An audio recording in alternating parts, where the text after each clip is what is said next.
ఏదో మాంగారు కదా 4 మంచి మాటలు చెప్పి మార్చుకుందాం అంటే వినవే. ఫోన్ అంటే ఫోన్, ఏ మా దగ్గర లేదా ఫోను? ఒక్క ఫోన్ కొట్టానంటే నీ life story all channels live telecast అయిపోతుంది.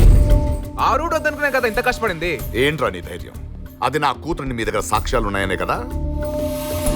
ఇదిగోరా, నాకు పిల్లలు పుట్టే అవకాశమే లేదు, నేను సంసారానికి పనికి రానని భారతదేశంలోని అత్యున్నత ఇన్స్టిట్యూట్ ఎయిమ్స్ ఇచ్చిన సర్టిఫికేట్.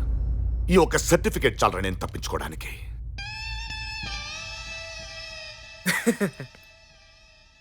మావా నీ దగ్గరికి వచ్చే ముందే నేను ఎలా పొచ్చో పెట్టాలని బుర్రకోకుంటే వచ్చా. నువ్వే నాకు మంచి రూట్ మ్యాప్ ఇచ్చావు, థ్యాంక్ యూ. రే పిచ్చోడా, ఇది నాకు ఫేవర్ రా. నీకు ఫేవర్ ఉన్న సర్టిఫికేట్ తోనే నీకు ఫీవర్ తెప్పిస్తా. నీ నోట్తోనే నీకు ఒక కూతురు ఉందని చెప్పిస్తా. వస్తాను.